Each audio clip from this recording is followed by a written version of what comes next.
I want to ask you about sort of you've already said that BPA is pretty potent.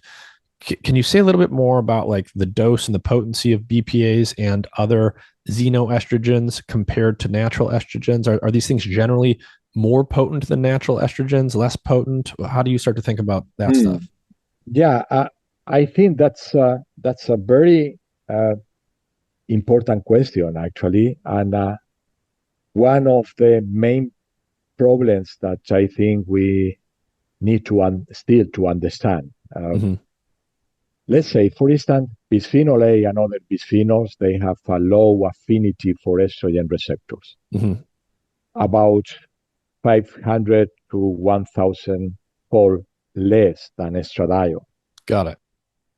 Okay, but uh, they act through these receptors at doses at the same level as estradiol. So let's say the affinity for bisphenol A of estrogen receptor is within the micromolar range. Yep.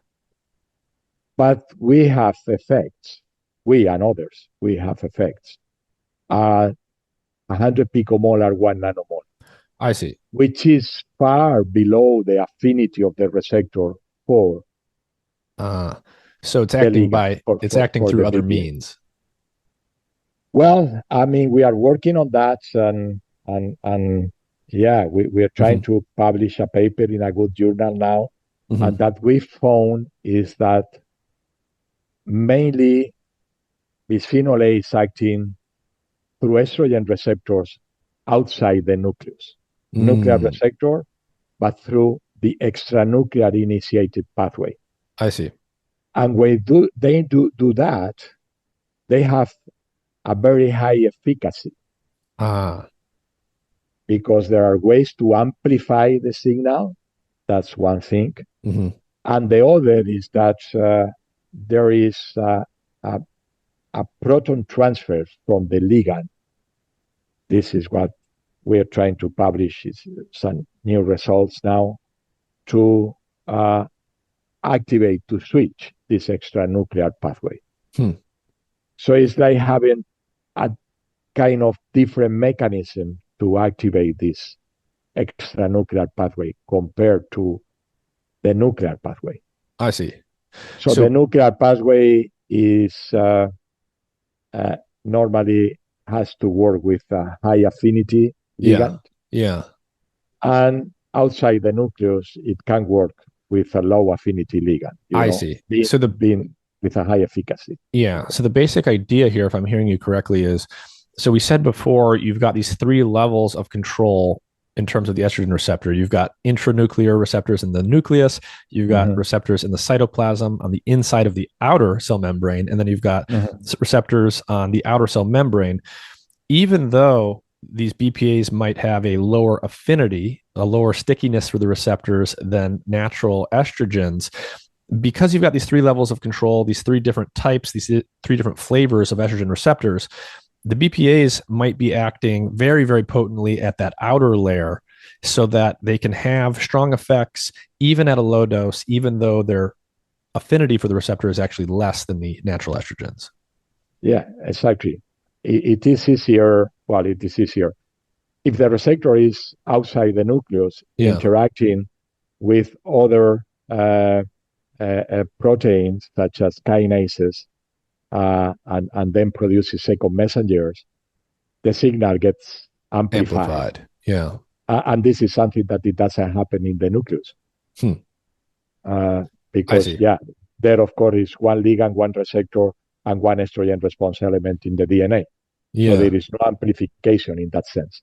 But outside the nucleus, you can interact and produce, for instance, cyclic AMP and produce many cyclic AMP molecules with just one ligand, and then have many uh, PKA Yeah. Yeah. activation and I see. phosphorylation, etc. So the signal gets amplified. And in Yeah. addition to that, so we think that there is another switch to activate these extranuclear effects, at least with BPA, that is more kind of a chemical reaction that only the shape of the molecule inside. I see.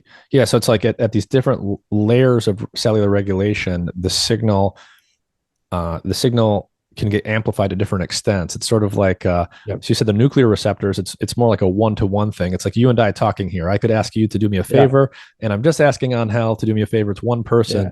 But if I go to my balcony and I shout to a group of 10 people, I can now amplify my signal tenfold. And that's sort of like the outer layer of signaling here. That's a perfect example. Thank you. Yeah.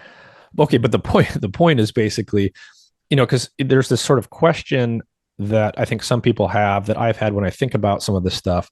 It's like, okay, we've got all these estrogen these estrogen, exogenous estrogens in the environment. The environment seems to be net estrogenic. It's, when we look at sort of coarse grained signals in men and women, both of them seem to be drifting in the estrogenic direction.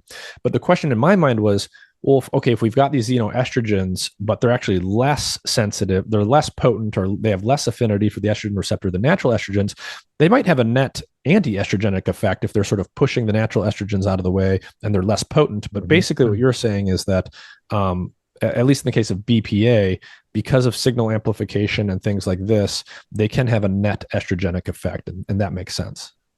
Yeah, it may have an estrogenic effect, but it not always does exactly the same as the natural hormone. Mm.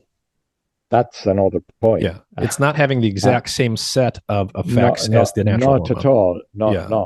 no, indeed, because the receptors, they need to dimerize to produce, for instance, and you have homodimers of estrogen receptor alpha, homodimers of estrogen receptor beta, and heterodimers estrogen receptor alpha and beta. Okay, and the ligands can make a different pool of these dimers.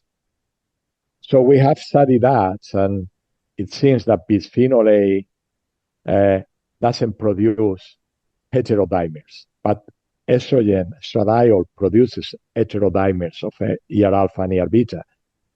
So because of the pools of dimers is different between estradiol and BPA, that may be a reason to have different signaling.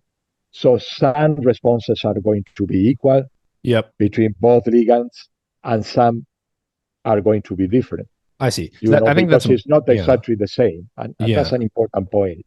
Yeah, that is important. So the exposure to these xenoestrogens, it's not a quantitative change in estrogen signaling. It's not just sort of boosting up or down natural estrogen signaling, period. It's a different pattern of signaling and stuff happening in the cell that's not just a different amount of estrogen signaling.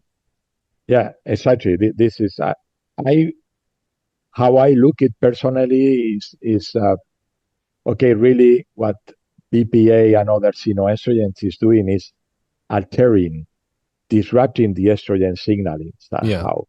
So it's not really mimicking or antagonizing completely, but it's, it's truly a disruption.